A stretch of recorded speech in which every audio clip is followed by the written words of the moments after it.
إن الحمد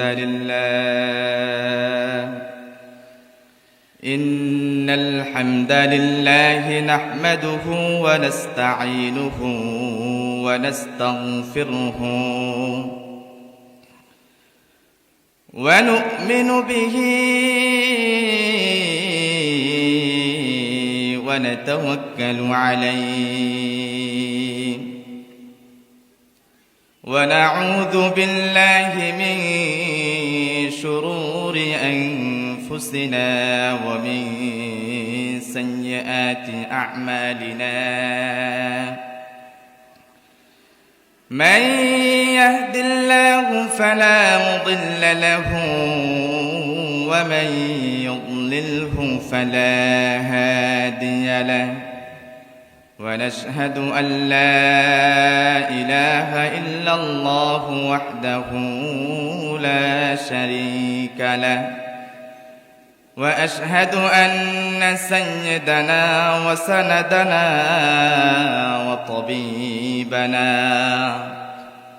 وطبيب قلوبنا وأولانا محمدا عبده ورسوله أما بعد فقد قال الله تعالى في كلامه المجيد وفي الفرقانه الحميد أعوذ بالله من الشيطان الرجيم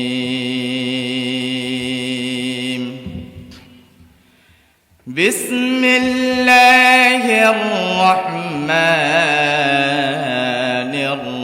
الرحيم فإذا جاء أجلهم لا يستأخرون ساعة ولا يستقدمون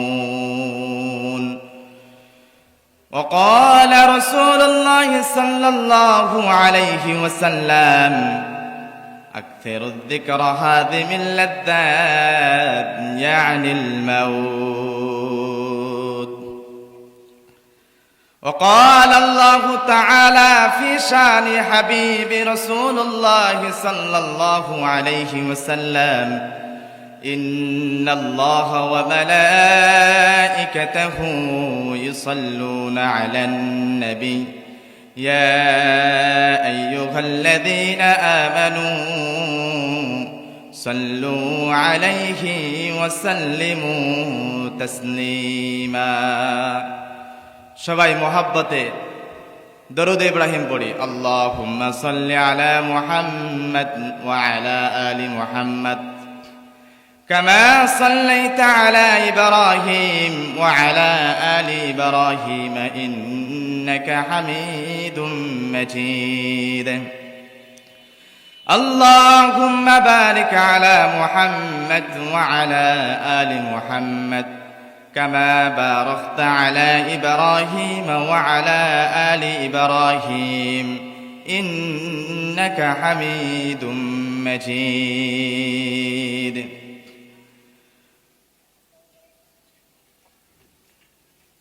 কবুরহাট নুরানি হাফিজিয়া মাদ্রাসা ও এতিমখানার উদ্যোগে 2 দিন ব্যাপী 11তম তাফসিরুল কোরআন মাহফিলের আজকে দ্বিতীয় দিনের দ্বিতীয় অধিবেশনে সম্মানিত সভাপতি, প্রধান অতিথি, বিশেষ অতিথি, মঞ্চে উপবিষ্ট দিনের ঝান্ডাবাহক এক ঝাঁক ওলামায়ে কেরাম, আমার সামনে উপবিষ্ট দিন প্রিয়, ইসলাম প্রিয় তৌহিদি জনতা, আরো উপস্থিত রয়েছেন তলেবে আযম, আরো উপস্থিত রয়েছেন এলাকার গণ্যমান্য ব্যক্তিবর্গ। আমরা শুরুতেই সেই মহান রবের দরবারে শুকরিয়া আদায় করি যেই রব্বে পাক আমাদেরকে হাজারো ব্যস্ততাকে পিছনে ফেলে আমাদেরকে সুস্থ রেখে হায়াত দিয়ে আল্লাহ তাআলা দিনে কিছু কথা বলার এবং শ্রবণ করার তৌফিক দান করেছেন। সেই মহিয়ান গরিয়ান রব্বে পাকের দরবারে সংক্ষিপ্ত পরিসরে আল্লাহ তাআলার শুকরিয়া আদায় করি, দিলকে উজাড় করে দিয়ে সবাই বলি আলহামদুলিল্লাহ। বিশ্বনবী দু জাহানের সরদার আকায়ে নামদার তাজেদারে মদিনা, তার শানে সংক্ষিপ্ত পরিসরে দরুদ পড়ি, বলি সাল্লাল্লাহু আলাইহি ওয়াসাল্লাম। আল্লাহ তাআলা আমাদেরকে দুনিয়াতে পাঠিয়েছেন। আমরা দুনিয়াতে এসেছি, দুনিয়া ছেড়ে আমাদেরকে একদিন চলে যেতে হবে। ধর্ম বর্ণ নির্বিশেষে সকলেই বিশ্বাস করে এই পৃথিবী ছেড়ে আমাদের একদিন এই পৃথিবীর দুনিয়া ছেড়ে পরকালে পাড়ি জমাতে হবে। কিন্তু আমাদের সেই বাস্তব কথা আমরা বাস্তব অনুভূতিতে পরিণত করতে পারি নাই। কথা বলেন ঠিক কিনা? আল্লাহ তাআলা আমাদেরকে একটা নির্দিষ্ট সময় দিয়ে দুনিয়াতে পাঠিয়েছেন। এই সময়ের 1 সেকেন্ড আগে এবং 1 সেকেন্ড পরে আমাদের এই পৃথিবী ছেড়ে যাওয়ার কোনো উপায় নাই। এক্স্যাক্টলি নির্দিষ্ট সময়ে আমাদেরকে এই দুনিয়া ছেড়ে পরকালের জীবনে পাড়ি জমাতে হবে। এটা আমরা সবাই বিশ্বাস করি। একথাই আল্লাহ তাআলা পবিত্র কালামের মধ্যে বলতেছেন, فَإِذَا جَاءَ أَجَلُهُمْ لَا يَسْتَأْخِرُونَ سَاعَةً وَلَا يَسْتَقْدِمُونَ। আল্লাহ রাব্বুল আলামিন জানিয়ে দিচ্ছেন, হে মানব সকল, হে পৃথিবীর সমস্ত মাখলুকাত, আমি পৃথিবীর সমস্ত গোত্রের জন্য, আমি পৃথিবীর সমস্ত মানুষের জন্য নির্দিষ্ট একটা সময় দিয়েছি। এই সময়ের 1 সেকেন্ড আগে এবং 1 সেকেন্ড পরে তোমাদেরকে এই দুনিয়া ছেড়ে আমি পরকালে নেব না। আল্লাহ তাআলা বলতেছেন, নির্দিষ্ট সময়ের মধ্যেই তোমাদেরকে দুনিয়া ছেড়ে চলে যেতে হবে। সাইয়্যিদানা সুলাইমান আলাইহিস সালামের জামানার একটা ঘটনা আপনাদেরকে আমি শুনাইয়া দিচ্ছি। সাইয়্যিদানা সুলাইমান আলাইহিস সালামকে আল্লাহ তাআলা এত মর্যাদা দিয়েছিলেন, এত সম্মান দিয়েছিলেন। আল্লাহ তাআলা সাইয়্যিদানা সুলাইমান আলাইহিস সালামের অনুগত করে দিয়েছিলেন পৃথিবীর সমস্ত মাখলুকাতকে। সাইয়্যিদানা সুলাইমান আলাইহিস সালামের কথা জিনরা শুনতো, আসমানের উপরের মেঘরাশিরা তার কথাগুলো শুনতো, বাতাস তার হুকুম মানত। পৃথিবীর যত পশু পাখি রয়েছে, হিংস্র থেকে নিয়ে শুরু করে সাধারণ পশু পাখি, যত পশু পাখি রয়েছে সমস্ত পশু পাখি হযরত সুলাইমান আলাইহিস সালামের কথা শ্রবণ করতেন। বলি সুবহানাল্লাহ। আল্লাহ তাআলা সুলাইমান আলাইহিস সালামকে অনেক জ্ঞান দান করেছিলেন। পৃথিবীর অসংখ্য ভাষা তিনি জানতেন, তিনি পাখিদের ভাষা বুঝতেন, সমস্ত গোত্রের মানুষের ভাষা তিনি বুঝতেন। আল্লাহ তাআলা তাকে এইরকম জ্ঞান দান করেছিলেন।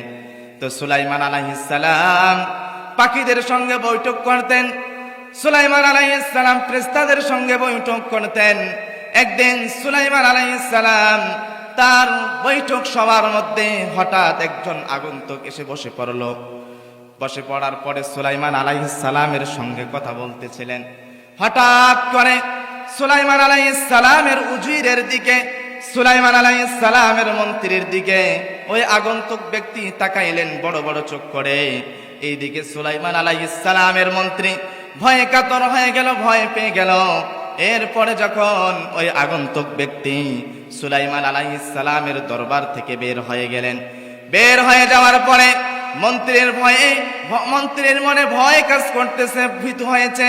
মন্ত্রী সঙ্গে সঙ্গে সুলাইমান আলাইহিস সালামের কাছে গিয়ে বললেন, সাইয়্যিদানা সুলাইমান আলাইহিস সালাম, আপনার কাছে কিছুক্ষণ পূর্বে যেই ব্যক্তি এসেছিলেন তিনি কে? সাইয়্যিদানা সুলাইমান আলাইহিস সালাম জানিয়ে দিচ্ছেন, তিনি হলেন মালাকুল মউত আজরাইল আলাইহিস সালাম। এই কথা শোনার সঙ্গে সঙ্গে মন্ত্রী আরো ভয় পেয়ে গেলেন। এমনি আগে থেকে ভয় পেয়েছিলেন, মৃত্যুর ফেরেশতার কথা শুনে আরো তিনি বেশি ভয় পেয়ে গেলেন। সুলাইমান আলাইহিস সালামকে সেই মন্ত্রী বললেন, সুলাইমান আলাইহিস সালাম, হে আমার মন্ত্রী, হে আমার রাজা, হে আমার বাদশাহ সাইয়েদানা সুলাইমান আলাইহিস সালাম, আপনি আমাকে এমন একটা জায়গায় দিয়ে আসুন যেই জায়গাটা নির্জীব, যেই জায়গায় মানুষের বসবাস নাই, মানুষের কোনো কোলাহল নাই। ওই জায়গায় আপনি আমাকে আপনার বাতাস অথবা মেঘরাশিকে হুকুম করে আপনি আমাকে সেই জায়গার মধ্যে রেখে আসেন।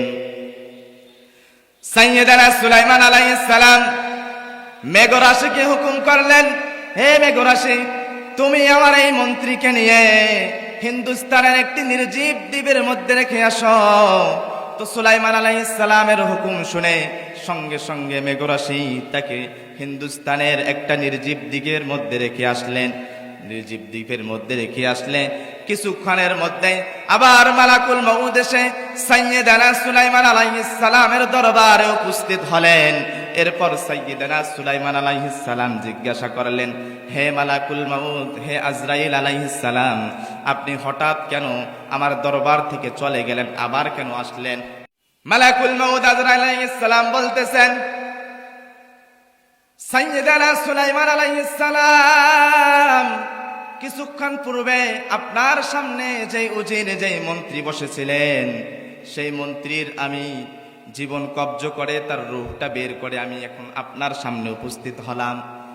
এই কথা শুনে সঙ্গে সঙ্গে সুলাইমান আলাইহিস সালাম বললেন, একটু আগে তো সেখানে ছিল।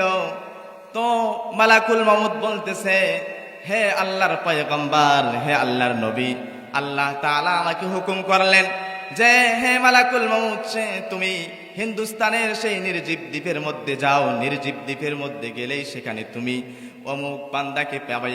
তো আমি দেখলাম ওই উজির তখনও আপনার রাজসভার মধ্যে বসেছিল, আপনার মন্ত্রণালয়ের মধ্যে বসেছিল।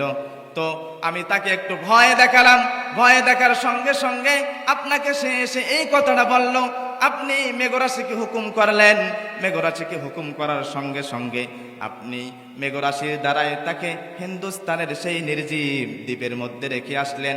আর আল্লাহ তাআলা নির্দিষ্ট সময়ের মধ্যে তার হুকুমে আমি তার জানটা কব্জ করলাম। বলি সুবহানাল্লাহ।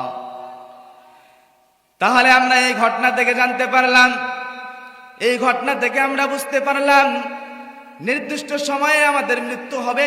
1 সেকেন্ড আগে বা 1 সেকেন্ড পরে আমাদের যাওয়ার কোনো ক্ষমতা থাকবে না। আল্লাহ তাআলা যখন হুকুম দেবেন, হুকুম দেওয়ার সঙ্গে সঙ্গেই আমাদেরকে এই দুনিয়ার জীবন ছেড়ে পরকালের জীবনের মধ্যে পাড়ি জমাতে হবে। কথা বলেন ঠিক কিনা? আল্লাহ তাআলা এই কথাই বলতেছেন। আল্লাহ তাআলা বলতেছেন, কুল ইন্নাল মাউতাল্লাযী তাফিররুনা মিনহু ফাইন্নাহু মুলাকীকুম। হে আমার রাসূল, হে আমার পয়গম্বর মুহাম্মদুর রাসূলুল্লাহ সাল্লাল্লাহু আলাইহি ওয়াসাল্লাম, আপনি আপনার উম্মতদেরকে জানিয়ে দিন, কুল ইন্নাল মাউতাল্লাযী তাফিররুনা মিনহু ফাইন্নাহু মুলাকীকুম। মৃত্যু তোমরা যেখানেই পালন করো না কেন, যেখানেই চলে যাও না কেন, মৃত্যু অবশ্যই তোমাদের সঙ্গে মোলাকাত করবে, তোমাদের সঙ্গে সাক্ষাৎ করবে। তোমরা যেখানেই চলে যাও না কেন, নির্জীব দ্বীপের মধ্যে যাও না কেন, নির্জীব জঙ্গলের মধ্যে চলে যাও না কেন, এমনকি যদি তোমরা এসি ঘরের ভিতরে, কাছের একটি এসি ঘরের ভিতরে, যেই ঘরের ভিতরে বাতাস প্রবেশ করতে পারে না, এই রকম ঘরের মধ্যেও যদি তোমরা ঢুকে থাকো, আল্লাহ তাআলার যখন হুকুম আসবে তখন মালাকুল মউত আপনার জীবনটা আপনার ভিতর থেকে বের করে নেবেন।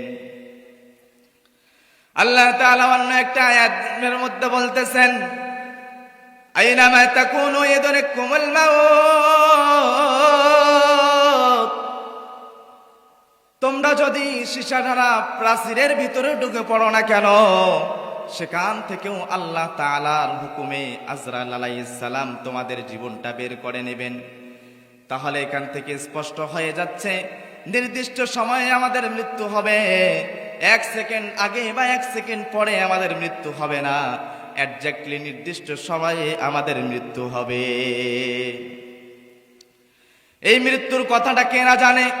সবাই আমরা বিশ্বাস করে আমাদের মৃত্যু হবে, কিন্তু মৃত্যু থেকে আমরা এত গাফেল, এত দূরে চলে গিয়েছি, মৃত্যুর কথা আমরা দিনের মধ্যে একবারও স্মরণ করি না।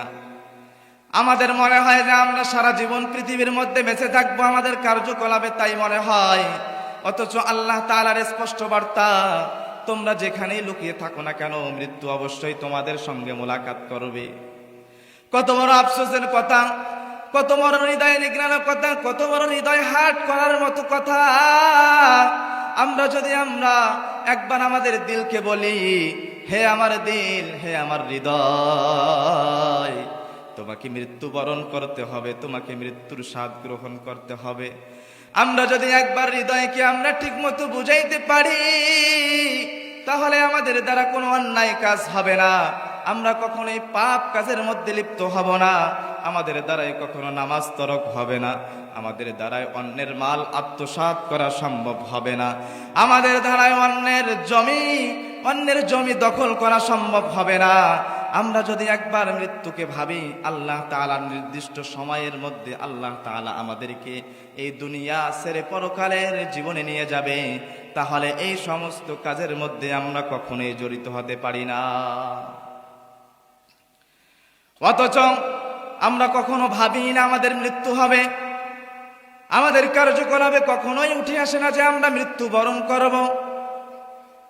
আল্লাহ তাআলার স্পষ্ট বার্তা, আমাদেরকে অবশ্যই মৃত্যুবরণ করতে হবে। এই জন্য আমাদের সবাইকে মৃত্যুর জন্য প্রস্তুত নিতে হবে, কিনা বলেন? অবশ্যই অবশ্যই আমাদেরকে মৃত্যুর জন্য প্রস্তুতি নিতে হবে। তো মৃত্যু, যারা মুমিন হবে তাদের মৃত্যুটা অনেক সুন্দর হবে, আর যারা কাফের মুশরিক বিদঈন হবে, যারা আল্লাহ তাআলাকে মানবে না, তাদের মৃত্যুটা অত্যন্ত ভয়ানক হবে। যারা মুমিন হবে, মুসলিম হবে, হাদিসের মধ্যে এসেছে আল্লাহ তাআলা একদল আসমান থেকে ফেরেশতা পাঠাবেন, মৃত্যুর ফেরেশতা পাঠাবেন। তারা সুন্দর একটা রেশমি কাপড় নিয়ে আসবেন এবং সঙ্গে জমজম কূপের পানি নিয়ে আসবেন।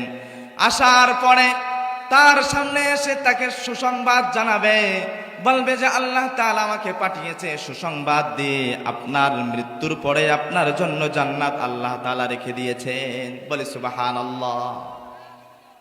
আল্লাহ তাআলার হুকুমে ওই ফেরেশতাগুলো এসে উপস্থিত হবে, এই কথাগুলো বলবে। বলার পরে বলবে, তুমি টেনশন করিও না, তুমি ভীত সন্তুষ্ট হইও না, আমি তোমার জীবন থেকে এমন ভাবে তোমার রূহটা বের করে নেব যাতে করে কিঞ্চিত পরিমাণ তোমার কষ্ট না হয়। আল্লাহ তাআলার হুকুমে ফেরেশতারা এসে তার রূহটা খুব সুন্দর করে বের করবে, যাতে সে কখনো কষ্ট না পায়, এইভাবে তার রূহটা বের করে ফেলবে। পক্ষান্তরে যে কাফের হবে, মুশরিক হবে,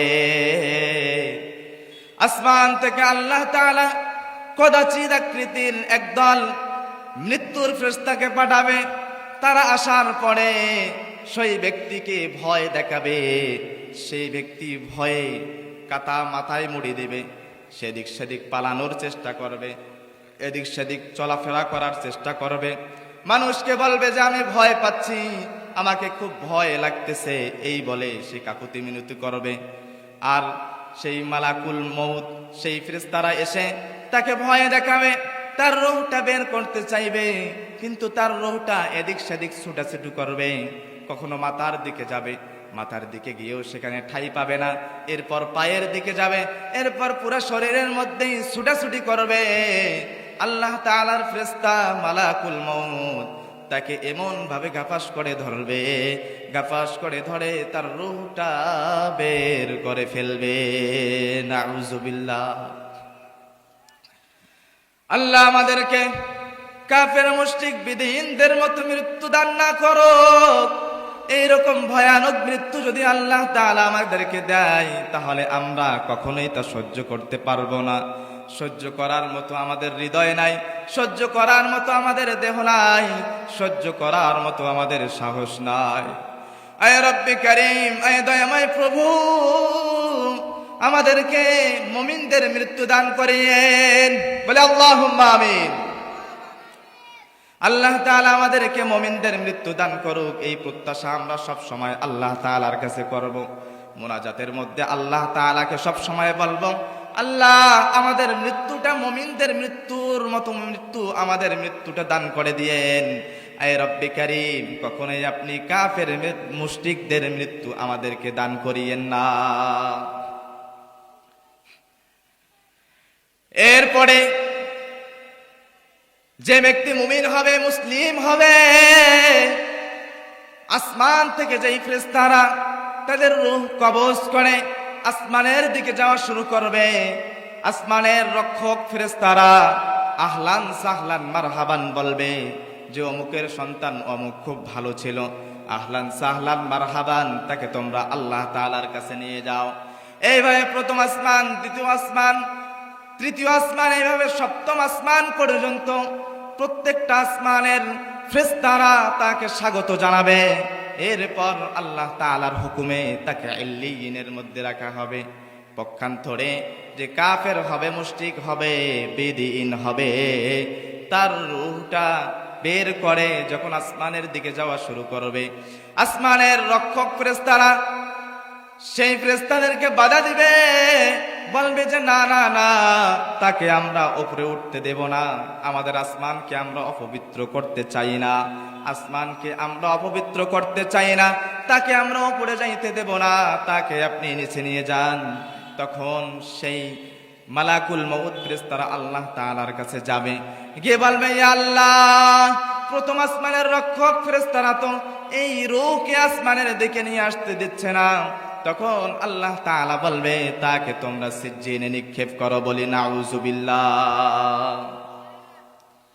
আমরা মনে মনে একবার ভাবি যে আমরা আমাদের চোখটা বন্ধ করে একবার ভাবি যে আমাদের মৃত্যু হলো, আমাদের বিশাল বড় অট্টালিকা থেকে আমাদের দেহটাকে মাটির মধ্যে নিয়ে আসা হলো, জমিনের মধ্যে নিয়ে আসা হলো।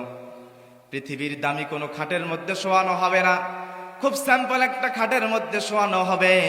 শোয়ানোর পরে আমাদের দেহ থেকে আমাদের কাপড়গুলোকে আলাদা করে ফেলবে, আমাদের দেহ থেকে দামি দামি ব্র্যান্ডের কাপড়গুলো, ব্র্যান্ডের জামাগুলো আমাদের দেহ থেকে আলাদা করে ফেলবে। আলাদা করে ফেলার পরে দিবে, এরপরে আমাদের শরীরটাকে গোসল দিবে। গোসল দেওয়ার পরে আত্মীয় স্বজনরা মাইকের মধ্যে এলান করবে, অমুক এলাকার অমুকের ছেলে অমুক আজ অমুক সময় ইন্তেকাল করেছে, তার অমুক সময় দাফন করা হবে, আপনারা সবাই তার মাগফিরাতের জন্য একত্রিত হবেন। এই বলে সম্বোধন করবে। সম্বোধন করবে, যখন সময় ঘনিয়ে আসবে আত্মীয় স্বজনরা চাবে তাকে তাড়াতাড়ি দাফন করার জন্য। আমরা একবার ভাবি দেখি, আমাদের সবাইকে এইভাবে আত্মীয় স্বজনরা দাফন করতে চাবে। দাফন করার জন্য যখন অন্তিম মুহূর্ত হবে, স্ত্রী পুত্র সন্তানদেরকে বলা হবে যাও তোমার নিকটতম আত্মীয়কে একবার দেখে নাও, তোমার বাবাকে একবার দেখে নাও, তোমার স্বামীকে একবার দেখে নাও, চিরতরের জন্য একবার দেখে নাও, আর দুনিয়ার বুকে তাকে আর দেখতে পারবে না। তাহলে কত বিভীষিকাময় হবে, কত কঠিন মুহূর্তের মধ্যে পার করতে থাকবো আমরা, একবার চিন্তা করে দেখি। এরপর আমাদেরকে কবরের মধ্যে দাফন করা হবে। কবরের মধ্যে দাফন করা হবে। কবরের মধ্যে দাফন করা হলে আল্লাহ তাআলার ফেরেশতা আসবে, আসার পরে বলবে মান রব্বুকা ওয়া মান দীনুকা ওয়া মান নাবিয়্যুকা। অন্য riwayতের মধ্যে রয়েছে আমা হাদার রাজুলুল্লাযী বুইসা ফীকুম। এইরকম তিনটা প্রশ্ন আল্লাহ তাআলা করবেন। আল্লাহ তাআলার ফেরেশতা তিনটা প্রশ্ন করবেন। আর যদি সেই ব্যক্তি মুমিন হয়, মুসলিম হয়, আল্লাহ ভীরু হয়, আল্লাহ তাআলাকে যদি মেনে মেনে চলে, আল্লাহ তাআলার কথাগুলো যদি মেনে মেনে চলে, এই ইহকালের জীবনে যদি আল্লাহ তাআলার হুকুমগুলো সামাজিক জীবনে, রাষ্ট্রীয় জীবনে, পারিবারিক জীবনে প্রয়োগ করে থাকে, তাহলে যখন তাকে বলা হবে মান রব্বুকা, তোমার রব কে, তখন সে সঙ্গে সঙ্গে বলে দেবে রব্বি আল্লাহ। কেননা দুনিয়ার মধ্যে সে আল্লাহ তাআলার হুকুমগুলো পালন করেছিল, আল্লাহ তাআলার বিধানগুলো সে মেনে মেনে চলেছিল, আল্লাহ তাআলার নির্দেশগুলো সে পালন করেছিল। সঙ্গে সঙ্গে এই কথা সে বলে দিবে। পৃথিবীর যত বড় সে ডিগ্রিধারী হোক না কেন, যত বড়ই জ্ঞানী হোক না কেন, যত বড়ই পড়ালেখা করুক না কেন, সে যদি আল্লাহ তাআলার এই বিধানগুলো মেনে মেনে না চলে, তাহলে সে কখনোই এই প্রশ্নগুলোর উত্তর দিতে পারবে না। একটা জিনিস আমাদের মনে রাখতে হবে, যেই প্রশ্ন ফাঁস হয়ে যায়, যেই প্রশ্ন আল্লাহ তাআলা আমাদেরকে জানিয়ে দিয়েছেন, তাহলে মনে করতে হবে এই প্রশ্নের পরীক্ষা বড় কঠিন হবে। এই পরীক্ষা আমাদের হবে আমলের মাধ্যমে, এই পরীক্ষা হবে আমাদের আমলের মাধ্যমে। আল্লাহ রাব্বুল আলামিনের ফেরেশতা দ্বিতীয় প্রশ্ন করবে, ওমা দীনুকা, তোমার ধর্ম কি, তোমার দিন কি? দুনিয়ার মধ্যে যদি ইসলামের বিধিবিধানগুলো যদি সে মেনে মেনে চলে, ইসলামের বিধিবিধানগুলো যদি সে পৃথিবীর মধ্যে পালন করে থাকে, সে বলে দিবে দিন ইয়াল ইসলাম, আমার ধর্ম হলো ইসলাম। এরপরে তৃতীয় প্রশ্ন করা হবে, ওমান নাবিয়্যুকা, তোমার নবীকে। অথবা অন্য এক রওয়ায়াতের মধ্যে রয়েছে আল্লাহর নবী সাল্লাল্লাহু আলাইহি ওয়াসাল্লামের চেহারাকে সামনে এনে বলবে, ওমা হাদার রাজুলুল্লাযী বুইসা ফীকুম, এই যে ব্যক্তি তোমার সামনে ধরা হয়েছে, এই যে ব্যক্তি তোমার সামনে তুলে ধরা হয়েছে, এই ব্যক্তিকে কি তুমি চেনো? এই ব্যক্তির সম্পর্কে কি তুমি জানো? মুমিন ব্যক্তি বলবে, মুহাম্মাদুর রাসূলুল্লাহ, তিনি হলেন আমাদের নবী, তিনি হলেন আমাদের পয়গম্বর মুহাম্মাদুর রাসূলুল্লাহ সাল্লাল্লাহু আলাইহি ওয়াসাল্লাম। কারণ সে তার জীবদ্দশায় নবীর আদর্শগুলো মেনে মেনে চলেছে, দাঁড়িয়ে রেখেছে, ঠিক মতো নবীর সিস্টেম অনুযায়ী তার জীবনটাকে পরিচালনা করেছে। এই প্রশ্নটার উত্তর সে দিতে পারবে। পক্ষান্তরে যে কাফের হবে, মুশরিক হবে, যখন তাকে মুনকার নাকির প্রশ্ন করবে, মান রব্বুকা, তোমার দিন কি, মান রব্বুকা, তোমার প্রভুকে, তোমার রবকে, এই প্রশ্ন যখন করা হবে, তখন সে বলবে লা আদরি, লা আদরি, আমি কিছুই জানি না। কেননা সে তো পৃথিবীর মধ্যে রবের কোনো হুকুম মানে নাই, তার মন গড়া হুকুম মেনে এই পৃথিবীর জীবন পরিচালনা করেছে। এরপরে বলা হবে, ওমা দীনুকা, তোমার দিন কি? সে বলবে লা আদরি, লা আদরি, আমি তো কিছুই জানি না, আমি তো কিছুই জানি না। এরপরে তৃতীয় প্রশ্ন তাকে করা হবে, ওমা হাদার রাজুলুল্লাযী বুইসা ফীকুম, ওই যে ব্যক্তি তোমার সামনে তুলে ধরা হয়েছে, এই ব্যক্তিকে কি তুমি চেনো? সে বলবে লা আদরি, লা আদরি, আমি তাকে চিনি না, আমি তাকে জানি না। এরপরে যে ব্যক্তি আল্লাহ তাআলার তিনটা প্রশ্নের সঠিকভাবে জবাব দিতে পারবে, আল্লাহ তাআলার ঘোষক ফেরেশতা আসমান থেকে মুমিনদের জন্য বলবে, আল্লাহ তাআলা নিজেই বলবে, সাদাক্তা আবদি, আমার এই বান্দা সত্য বলেছে। এরপর বলবে আল্লাহ তাআলা, ফাআফশিরুহু ফিল জান্নাহ, জান্নাতের পোশাক তার শরীরের মধ্যে পরাইয়া দাও, আলবিসুহু মিনাল জান্নাহ, তার কবরের মধ্যে জান্নাতি বিছানা বিছাইয়া দাও, আফতাহু লাহু বাবান ইলাল জান্নাহ। বলে সুবহানাল্লাহ। আল্লাহ তাআলা ঘোষণা করবেন, আফতাহু লাহু বাবান ইলাল জান্নাহ, জান্নাতের 8টা দরজা খুলে দাও, জান্নাত থেকে কবর পর্যন্ত একটা রাস্তা করে দাও। পক্ষান্তরে যে কোনো প্রশ্নের উত্তর দিতে পারবে না, আল্লাহ তাআলার কোনো প্রশ্নের উত্তর দিতে পারবে না, তখন আল্লাহ তাআলার উপরে ঘোষক দুজন ফেরেশতা ঘোষণা করবে, কাযাবতা আবদি, আল্লাহ তাআলা বলবে, আমার বান্দা মিথ্যা বলেছে, আমার বান্দা মিথ্যা বলেছে। ফাফশিরুহু ফিন্নার, তার শরীরের মধ্যে জাহান্নামী পোশাক পরিয়ে দাও, ওয়ালবাসুহু মিনান নার, তার কবরের মধ্যে জাহান্নামী বিছানা বিছাইয়া দাও, আফতাহু লাহু বাবান ইলান নার, কবর থেকে জাহান্নাম পর্যন্ত রাস্তা করে দাও। যতদিন পর্যন্ত সে কবরের মধ্যে থাকবে, জাহান্নামের আবহাওয়া পেতে থাকবে। আল্লাহর নবী সাল্লাল্লাহু আলাইহি ওয়াসাল্লাম বলেছেন, আল কবরু রাউযাতুন মিন রিয়াজিল জান্নাহ, কবর হলো, যারা মুমিন হবে, মুত্তাকি হবে, তাদের জন্য জান্নাতের বাগান হবে, তাদের জন্য কবর হবে জান্নাতের বাগান।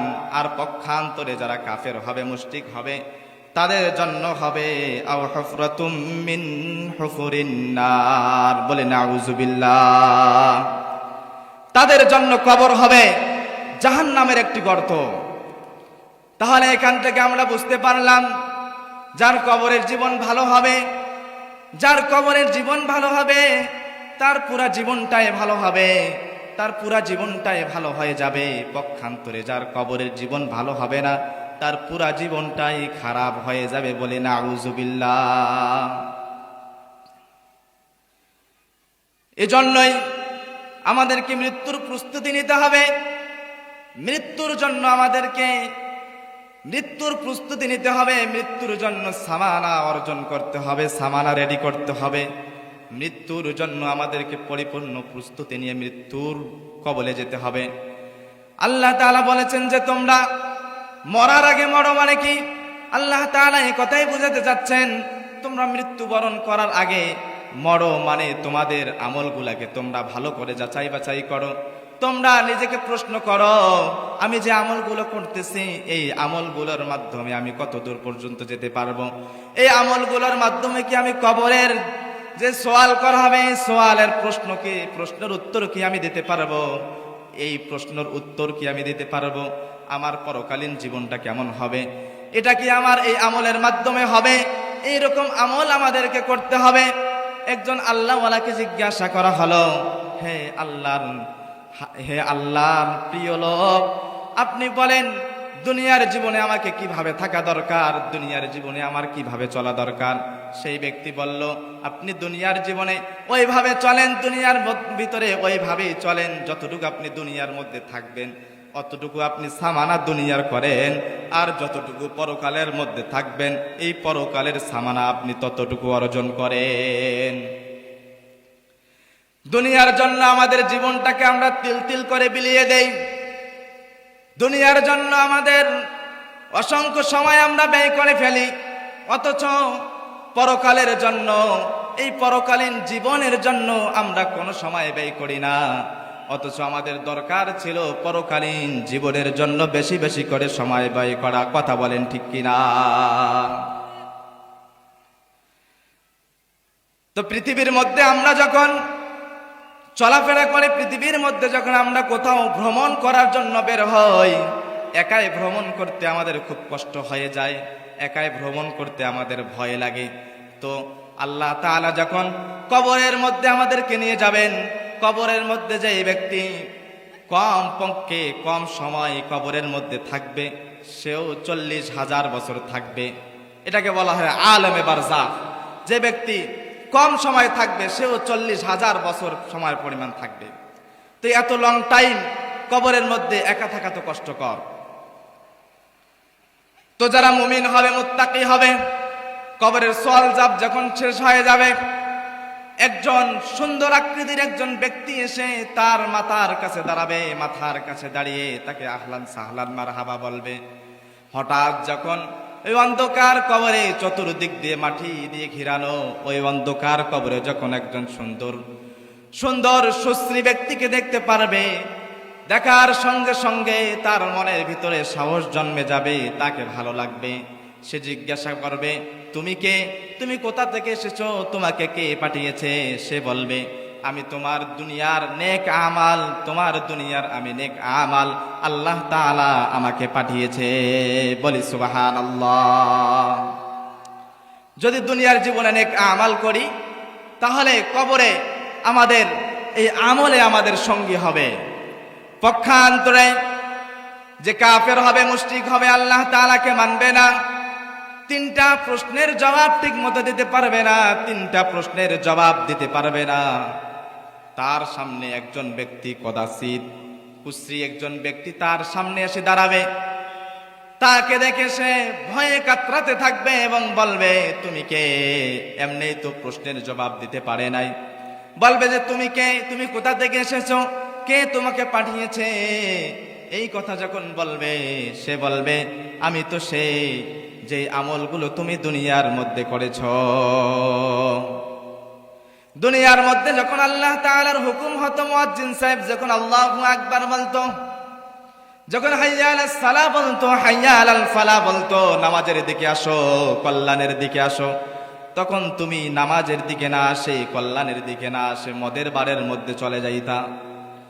তখন তুমি অন্যায় ব্যভিচার কাজের মধ্যে লিপ্ত হয়ে যাইতা, তোমার ব্যবসা প্রতিষ্ঠানের মধ্যে ঝাঁপিয়ে পড়তা, আল্লাহ তাআলার হুকুমগুলো মানো নাই, সেই আমাল হলাম আমি।